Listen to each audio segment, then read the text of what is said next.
Important history as the people known as Palestinians. Why aren't more Arab countries in the Middle East taking in Palestinian refugees? The onset of a renewed war between Israel and Hamas has led to fears that millions of Palestinian people living in the Gaza Strip may be forced to become refugees. But despite the fact that Gaza shares a border with Egypt, the Egyptian government almost immediately ruled out any possibility of accepting Palestinian refugees. In fact, Egypt is currently constructing an even larger border wall with Gaza than the one it currently has in place. Now, many outside observers have asked why Egypt, a majority Arab and Islamic nation, would turn away the Palestinian people. And of course, many have pointed out that it may serve the political interests of many Arab nations to refuse to accept Palestinian refugees because it allows them to then blame Israel for any sort of humanitarian crisis that unfolds. But the thing is, historically, many Arab nations have accepted Palestinian refugees, and that may be why Egypt doesn't want to now. For example, in 1991, the Kuwaiti government actually expelled nearly 300,000 Palestinians in the aftermath of the First Gulf War, and this represented an astonishing 18% of Kuwait's entire population. So what was the reason? Well, the Palestinian Liberation Organization had actually supported Saddam Hussein's invasion of Kuwait a year earlier.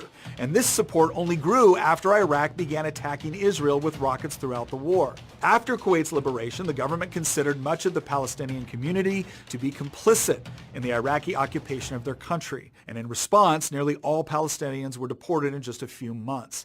And this wasn't the first time something like this had happened. Decades earlier, the Palestinian groups operating in Jordan had come to openly call for the overthrow of Jordan's monarchy in the aftermath of the Six-Day War. At the time, the PLO maintained its own separate army on Jordanian soil and used that armed force to sow chaos. Armed gangs of PLO militants drove around the capital of Amman, robbing families and businesses in the name of collecting financial assistance for the ongoing war of attrition against Israel. When members of the Jordanian police and army tried to defend their citizens from these attacks, they were attacked and killed. The Palestinian political network operated as a state within a state, with militants repeatedly using Jordan to launch rockets into Israel. The Marxist-Leninist Popular Front for the Liberation of Palestine even went so far as to hijack multiple planes, diverting the flights to a Palestinian-controlled airfield in Jordan, where the passengers were held hostage. By September 1970, the Jordanian army had finally had enough.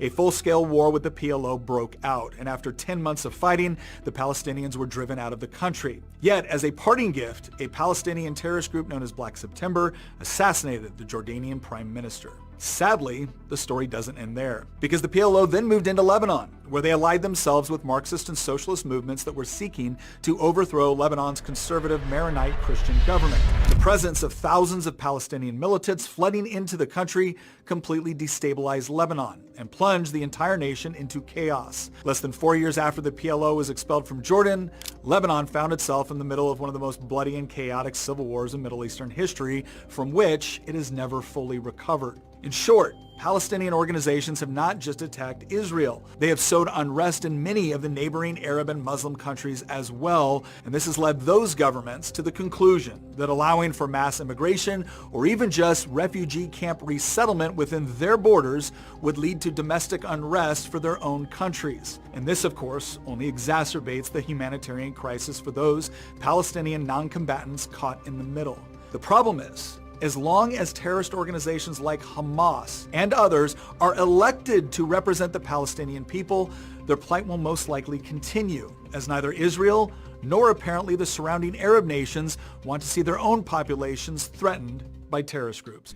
I learned so much from this video. I didn't even know in Lebanon they had a Maronite Christian government. I didn't even know they were copying Marxist and socialist movement. Do you see? Hey, man. I'm going to do my deep dive. I hope it brought some interesting views to you too. Let me know what you think, and if you find something cool or some cool links, let me know in the comment section. Peace.